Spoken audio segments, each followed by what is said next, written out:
पर्युषण पर्व की द्वितीय मंगल प्रभात हमारे लिए मृदुता का संदेश लेकर आई है।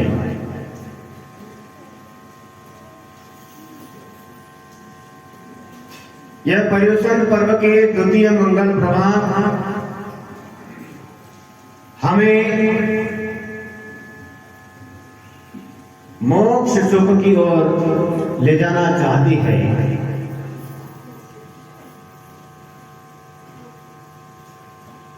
लेकिन यह आदमी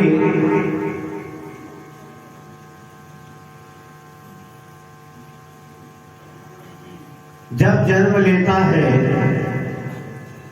तो मान कसाई के साथ लेता है और जीवन भर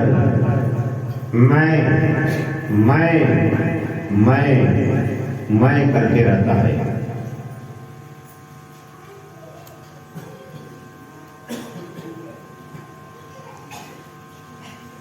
आचार्य भगवान कहते हैं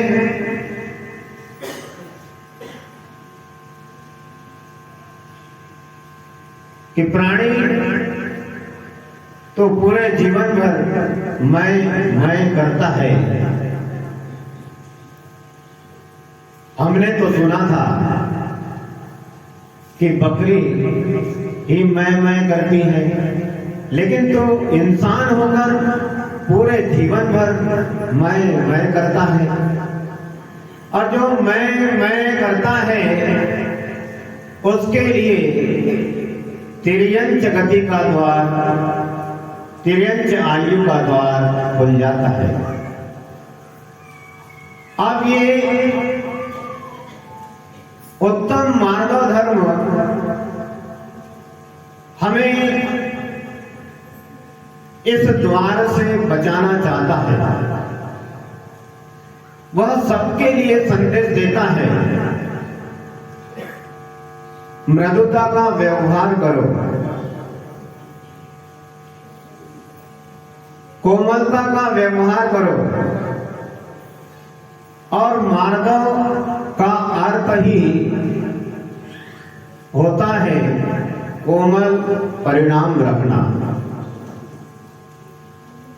मृदोर भावः मार्दवम,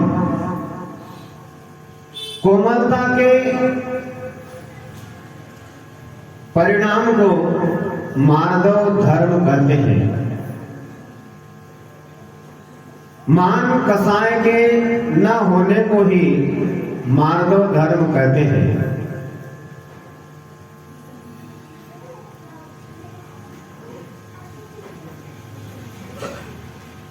लेकिन इस संसार में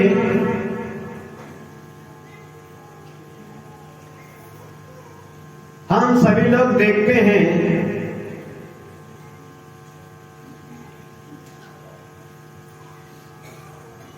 सुनते हैं, समझते हैं, फिर भी फिसल जाते हैं। तो यह उत्तम मानव धर्म हमें याद दिलाता है कि तूने पिछले वर्ष पर्युषण पर्व में जो अपने मन को पवित्र किया था, अपनी भावनाओं को पवित्र किया था, क्या तेरी भावना, तेरा मन पवित्र है, शुद्ध है? और यदि किसी कारणवश अशुद्ध हो गया हो, मन अपवित्र हो गया हो, फिर से तेरे लिए ये 2022 का पर्युषण पर्व संदेश देता है कि अपनी गलती सुधार ले और अपने मन को पवित्र कर ले। फिर से जब तक जीवन है बार बार यह पर्युषण पर्व आएगा। अब व्यक्ति सुधरना चाहे तो सुधर जाए और नहीं सुधरना चाहे तो ना सुधरे। ये व्यक्ति के ऊपर निर्भर करता है।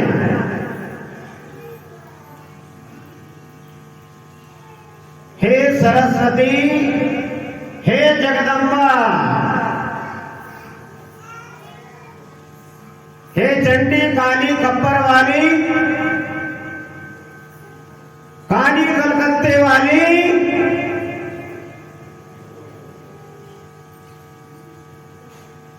बोल आज तू, तेरा वचन न जाए खाली। है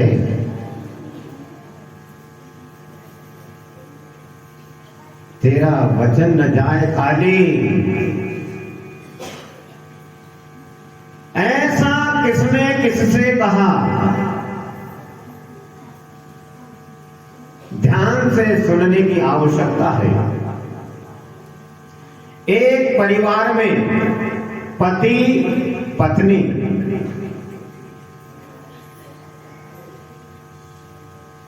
और मां, बेटा,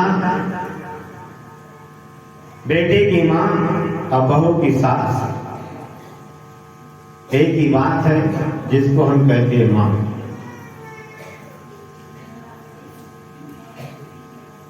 अब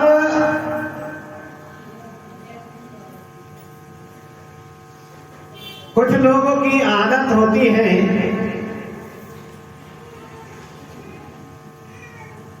कि कहीं पर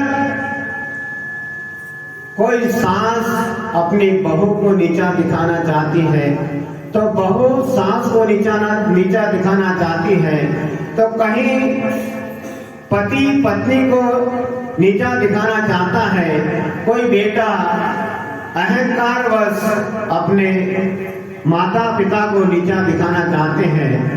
ये एक दूसरे के साथ ऐसी कंडीशन देखने में आती है। वही कंडीशन यहाँ पर बहू जो पत्नी थी वह अपने पति को हमेशा नीचा दिखाने की काम करती थी, हमेशा नीचा दिखाना चाहती थी। अपमान भरे शब्द कहना, अहंकार की भाषा का उपयोग करना, उसको अपने मायके का बहुत घमंड था, बहुत मद था।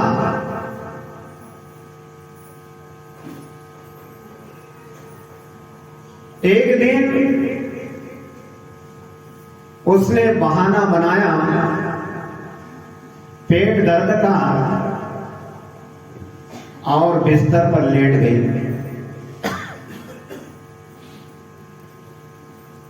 अब सांस काम में जुड़ गई। पति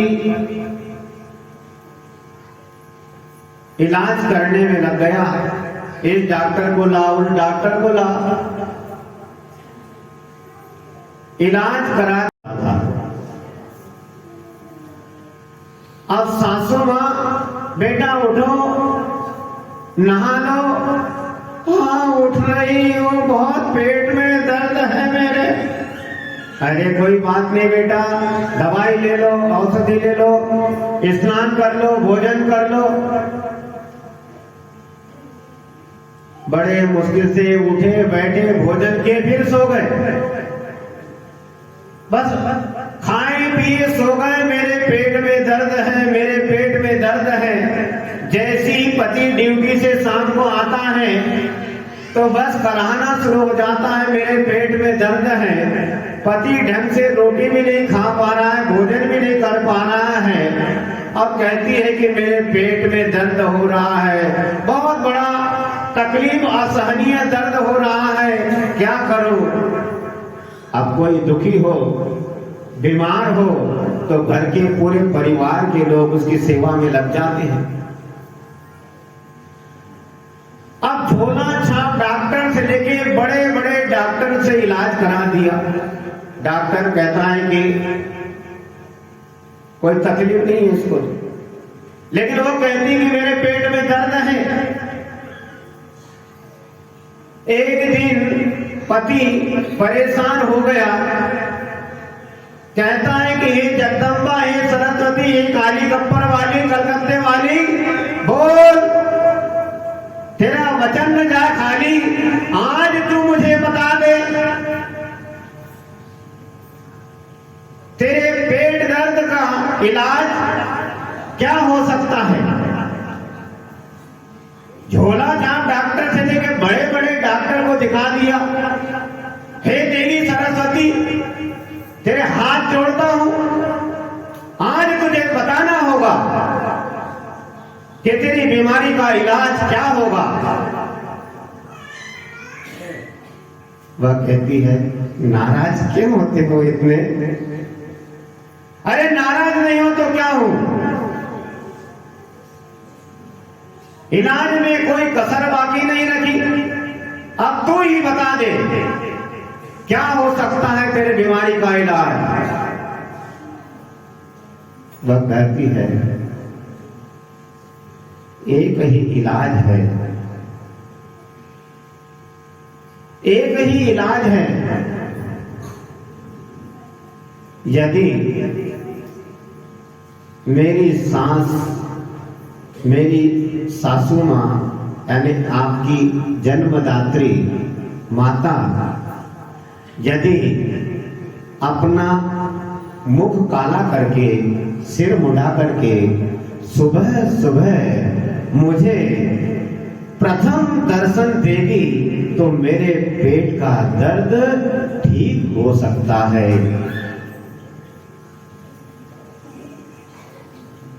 अब वो पति भी ऐसा वैसा नहीं था, होशियार समझदार था, बुद्धिमान था, अपनी पत्नी की चाल को समझ गया और उसने अपने ससुराल में, आज तो तुम्हारा मोबाइल चलता है, यह हमारी कहानी पुराने जमाने की, जब पत्र व्यवहार होता था।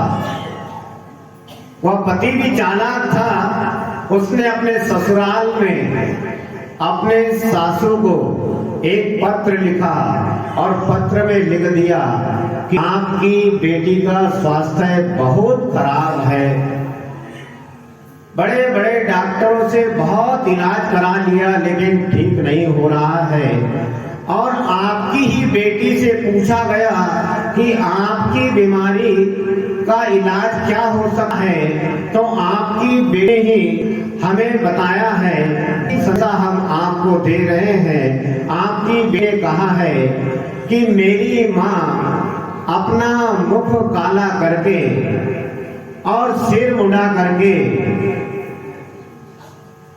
सुबह सुबह प्रथम दर्शन ब्रह्म मुहूर्त में मुझे देगी तो मेरे पेट का दर्द, मेरी बीमारी दूर हो सकती है। अब उस जवाई राजा की सास वह भी सोचती है कि एक लौटी तो संतान है, मेरा कोई पुत्र ही नहीं, कुछ नहीं, मेरी बेटी ही मेरे लिए पुत्र की जैसी है।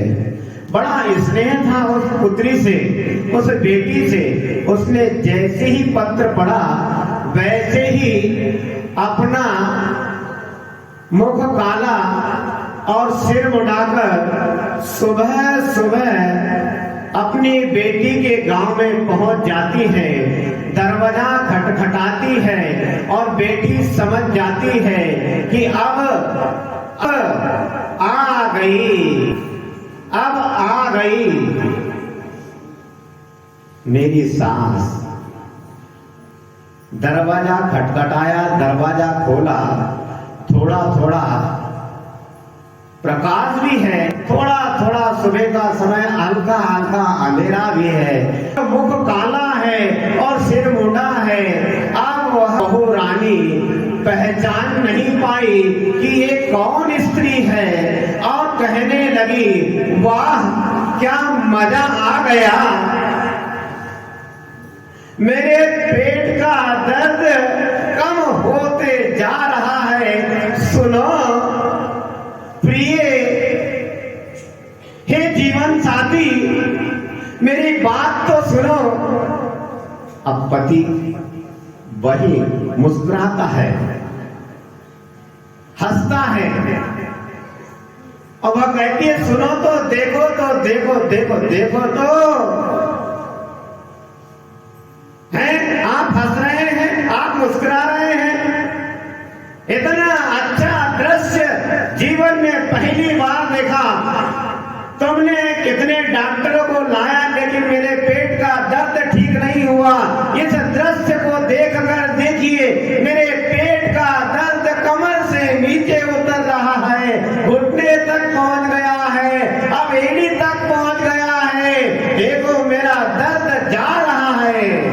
अब पति मुस्कुराता है। आपने कभी बचपन में सुना होगा, एक डब्बा सा आता था, उसके अंदर ऐसे छेद हुआ करते थे। 5 पैसे में वो ढक्कन खोलता था, ऊपर से चरखी घुमाता मेले में, उसमें सब कुछ दिखता था। दिल्ली का ताजमहल, कोई ग्वालियर का किला, सब दिखता था। उस समय क्या कहते थे? देखो देखो देखो दिल्ली का कुतुब मीनार देखो, पैसे नहीं तो उधार देखो। ऐसी स्थिति थी वहां पर। अब वो इतनी प्रसन्न है बहू कि मेरे पेट का दर्द दूर हो रहा है और आप मेरी बात नहीं सुन रहे। देखो देखो तो क्या दृश्य है, बड़ी नाच रही है, बुदक रही है, इतनी प्रसन्न हो रही है, थोड़ी पति के ऊपर झिड़क में जाती है। आप इतना अच्छा दृश्य देख नहीं रहे हैं, आप मुस्कुरा रहे हैं, आप देखो तो सही। अब मैं भी घड़ी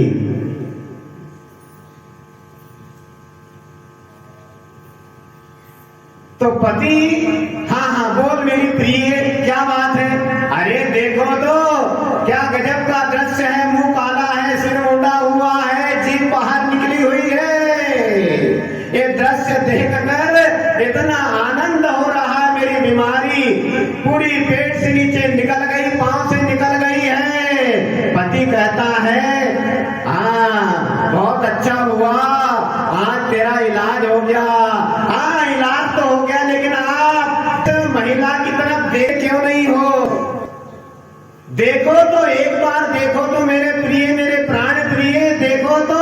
अरे देखो, फिर क्या कहती है वो पति से? देखो वीरवाणी के चाले, सिर मुंडे और मुख काले। उसी समय पति उससे कहता है, जैसी वो कहती है कि देखो वीरवाणी के चाले, सिर मुंडे और मुख काले, पति तुरंत कहता है देखो मर्दों की फेरी, अम्मा तेरी है या मेरी?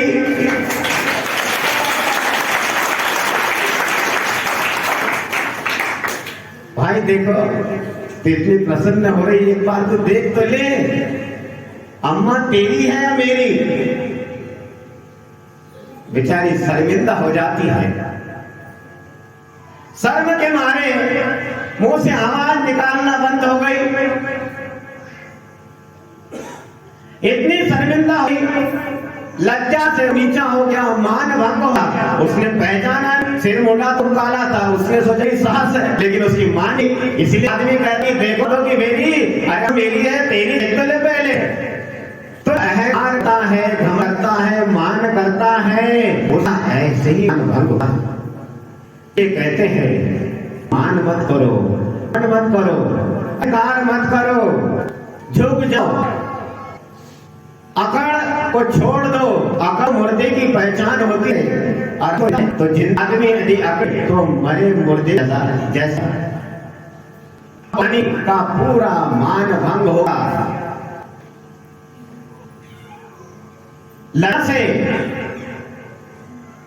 सिर झुक गया, पति के चरणों में प्रणाम करती है कि मैंने आज तक आपको बहुत परेशान किया, मैंने बहुत अहंकार किया, मुझे क्षमा कर दो, मुझे क्षमा कर दो। पति ने क्षमा कर दिया। लेकिन कर्म तो ऐसे हैं कि आप और हम आपस में एक दूसरे को क्षमा कर सकते हैं, क्षमा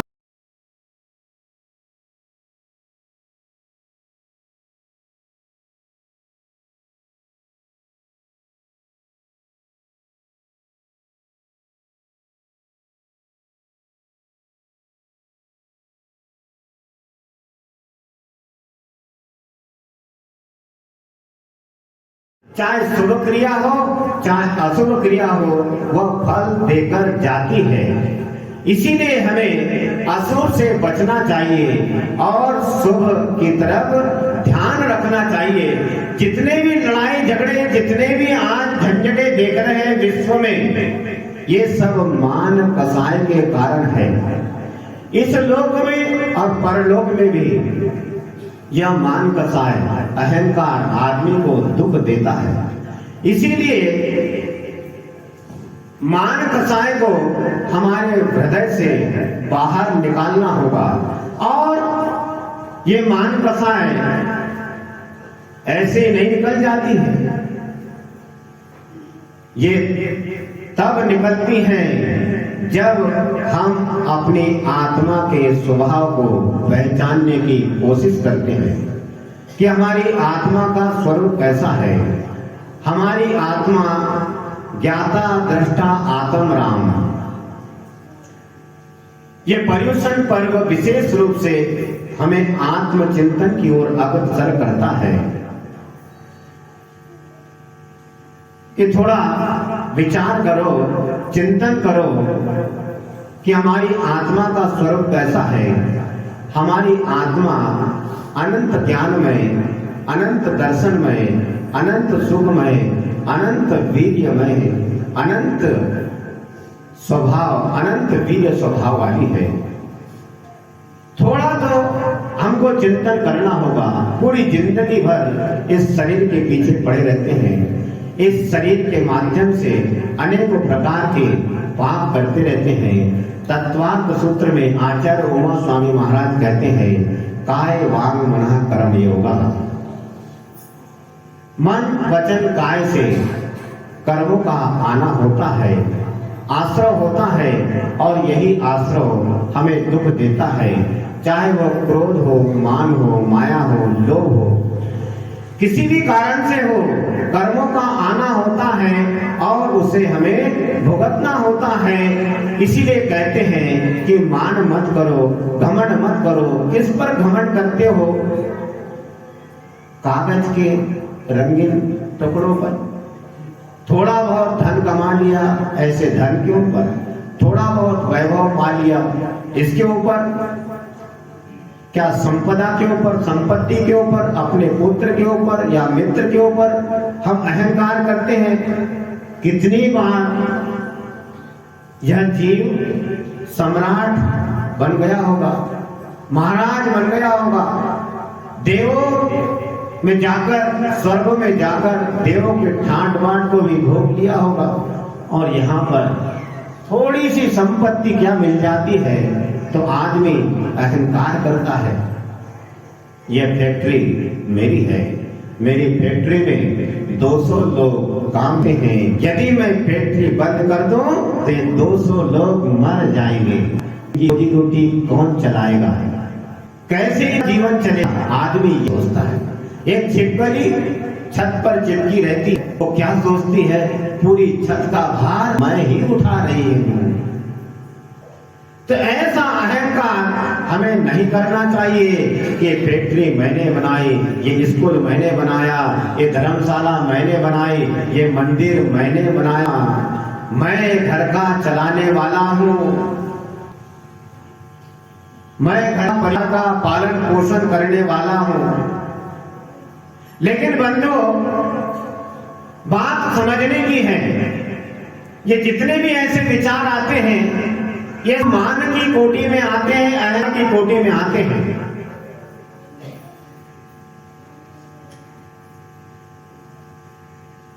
इसीलिए कहते हैं कि अहंकार को छोड़ो। यदि अहंकार को नहीं छोड़ते हैं तो आपसी में तनाव होता है, और तनाव के कारण दूरियां बनती है। आप कितने भी अच्छे प्रेम से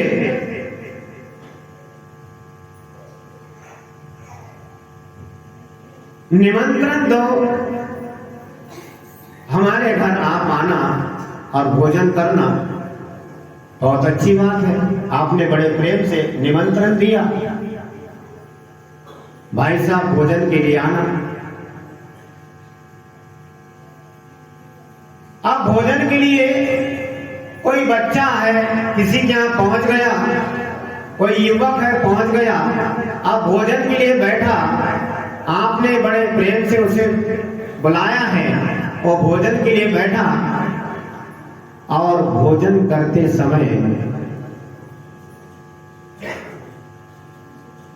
बड़े भक्ति के साथ भोजन कराया जा रहा है मेहमान के रूप में, वह भी सोचता है बड़ी भक्ति भाव से, बड़ा पुण्य है मेरा कि सामने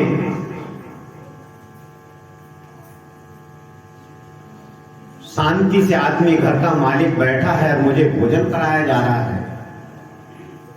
लेकिन भोजन करते करते जो आनंद है वह दुख में बदल गया। क्यों? क्योंकि वह व्यक्ति जो भोजन कराने वाला है उस युवक को भोजन तो करा रहा है और साथ में कहता है, अरे बेटा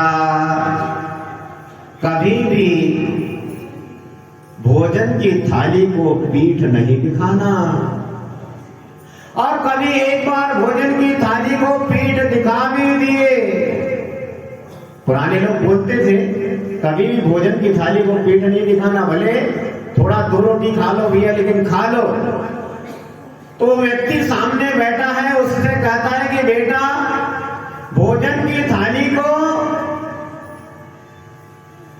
कभी पीठ नहीं दिखाना चाहिए, और दिखा दी तो कोई बात नहीं, दिखा दो, लेकिन जब कभी अपने सामने थाली में रबड़ी की कटोरी आए तो तब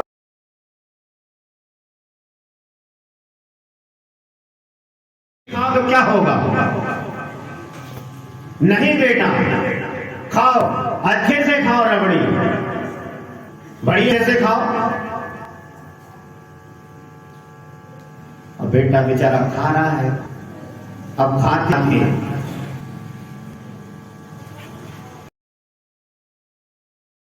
लाया नहीं होगा तो कौन खाएगा रबड़ी? कोई नहीं खाएगा। तो ऐसा अन्नदान, ऐसा भोजन का निमंत्रण कि जिसमें अहंकार छुपा हो, ऐसा भोजन किसी काम का नहीं है। वो रबड़ी की कटोरी या रबड़ों की घंटी किसी काम की नहीं है। कोई प्रेम से भक्ति भाव से सूखी रोटी भी खिलाता है तो वह काम की है। तो ये ऐसा अहंकार है बंधुओं, ऐसा ये अहंकार बड़ा दुख देता है। ये अहंकार अंधा है, खतरनाक है, ठग है, तुच्छ है, स्वयं को अच्छा समझता है और सामने वाले को कचरा, काड़ी, धूल, मट्टी समझता है। मैं हूं तो कुछ कोई नहीं। और हम तो कहते हैं कि जितनी बार भी इस कारिका को याद किया जाए, बोला जाए तो भी कम है। आचार्य श्री समंत भद्रमुनि महाराज रत्नकर्ण श्रावकाचार्य में कहते हैं, ज्ञानम पूजाम कुलम जातिम बलम वृद्धिम तपोवपु अष्टावासृत मानित्वम इसमय माहुर गतस्मया। आचार्य समंत भद्रमुनि महाराज कहते हैं कि ज्ञान का मत करते हो, पूजा का मत करते हो, कुल का मत करते हो, जाति का मत करते हो, बिल्कुल मत करो। अपने तप का मत करते हो, बिल्कुल मत करो। तपस्चरण का भी मत, अहंकार होता है। कहते हैं उत्तम नान पहाड़ो उत्तम तव यरण कर्ण से लोभी अपाणम जो नदी मत्तव लैणम भवे। आचार्य भगवान कहते हैं कि उत्कृष्ट ज्ञानी और उत्कृष्ट तपस्वी होते हुए भी जो मद नहीं करता है, अहंकार नहीं करता है, माधव रूपी रत्न का वह धारी है। तो ऐसे मुनिराजों से जो अहंकार से दूर रहते हैं, अपनी त्याग तपस्या का भी अहंकार नहीं करते हैं कि मैं 12 तपों को तपता हूं, अंतरंग बहिरंग तप का पालन करता हूं, तपस्चरण करता हूं, 13 प्रकार के चारित्र का पालन करता हूं, मेरे जैसा चारित्रवान साधु कोई नहीं है। ऐसा साधु कभी मन में विचार नहीं लाता। धर्म के विपरीत ये सब चीजें हुआ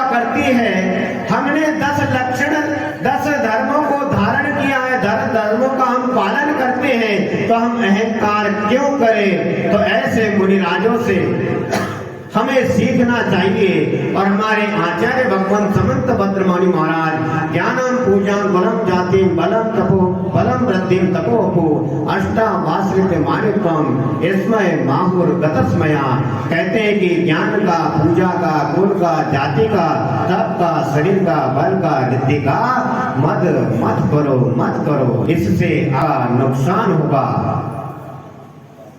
इसीलिए कहते हैं कि मार्गव धर्म को प्राप्त करने के लिए अहंकार को छोड़ना होगा, मान कसाय को छोड़ना होगा। मान कसाय के अभाव में, अहंकार के अभाव में ही उत्तम मार्गव धर्म विकसित होता है, पल्लवित होता है।